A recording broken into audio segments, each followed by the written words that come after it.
रोहन और मोहन दो भाई थे। दोनों की शादी हो जाती है, लेकिन शादी के बाद दोनों के बीच एक नई लड़ाई की शुरुआत होती है। और लड़ाई इस बात की कि माँ को रखेगा कौन। देखो रोहन, इस बार मैंने माँ को पूरे 8 दिन ज्यादा रखा। तुम समझ सकते हो कितनी तकलीफ होती है। कैसे कैसे करके तो मैं घर चला रहा हूँ। अरे वाह भैया वाह, 8 दिन ज्यादा में तो आपका बजट खराब हो गया। याद है 2 साल पहले जब आप दिवाली में अमेरिका गए थे तो मैंने पूरे 17 दिन माँ को एक्स्ट्रा रखा था।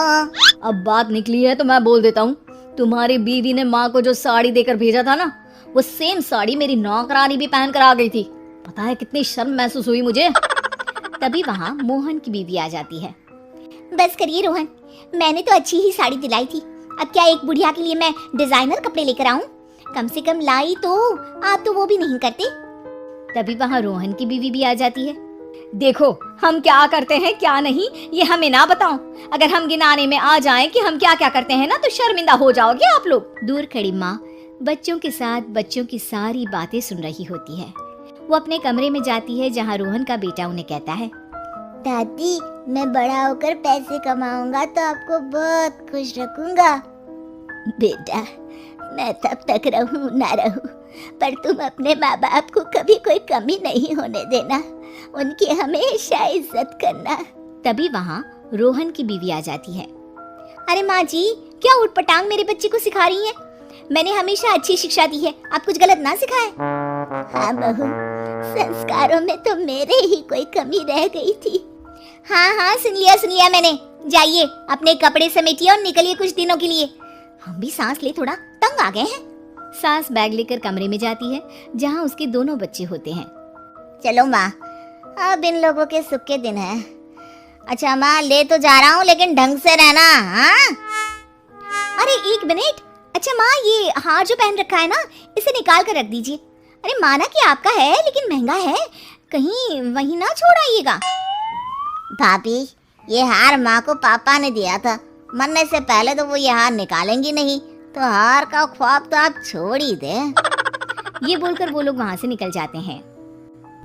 देखो मुझे तो तुम मेरे मायके ही उतार दो, मैं तो इस बुढ़िया के साथ रहने से रही। अरे ये क्या बोल रही हो, माँ सुन रही है ना? सुन रही है तो सुने ना, डर नहीं पड़ा मुझे किसी का। अरे बेटा जरा साइड में रोक ले, मैं सामने मंदिर दिख रहा है ना, वहाँ भगवान को हाथ जोड़कर आती हूँ। मोहन गाड़ी रोक देता है, माँ उतर जाती है। धीरे धीरे चलते हुए वो उन दोनों से काफी दूर निकल जाती है। काफी देर तक माँ वापस नहीं आती तो मोहन उन्हें ढूंढने उतर जाता है। अब ये माँ कहाँ चली गई? अरे पता भी है कि अभी दूर जाना है, लेकिन अपने सिवा किसी और के बारे में सोचती नहीं। मोहन कार से उतरता है, लेकिन उसे कहीं भी माँ दिखाई नहीं देती। अरे माँ कहीं नहीं दिख रही, पता नहीं कहाँ चली गई। अच्छा है ना, तो जाने दो ना, लेट हो रहा है और मुझे नींद भी आ रही है, घर चलो बस। दोनों वहाँ से चले जाते हैं। 2 महीने बाद रोहन मोहन के घर आता है। मोहन, आज माँ को लेने आया हूँ। मैं नहीं चाहता था कि एक भी दिन लेट हो और तू मुझ पर माँ को रखने का एहसान दिखाए। अब लेकिन माँ मेरे पास नहीं है। माँ नहीं है मतलब? वो तो मेरे पास भी नहीं है, कहाँ गई माँ? वाह, कभी माँ की चिंता की, 2 महीने से तो एक फोन भी नहीं किया, आज माँ की टेंशन दिखा रहे हैं आप। मोहन रोहन को सारी बात बता देता है। दोनों भाई साथ बैठ जाते हैं। चलो जो हुआ अच्छा ही हुआ, कम से कम हम शांति से तो जिएंगे। हाँ, अफसोस तो बस उस हार का रह जाएगा जो वो साथ ले गई। उधर माँ शांति से एक वृद्धाश्रम के बेंच में बैठी होती है। गले में हार नहीं होता क्योंकि उसी को बेचकर वृद्धाश्रम का किराया दिया होता है। इस कहानी में किसी को कोई सीख नहीं मिली, ना ही किसी को कोई सबक। कारण अगर सबक और सीख से लोग अपने वृद्ध माँ बाप की सेवा करते, उनकी इज्जत और मान सम्मान करते, तो शायद इस देश से वृद्धाश्रम हमेशा हमेशा के लिए बंद हो जाते। तो इस कहानी का अंत यही स्वीकार करें।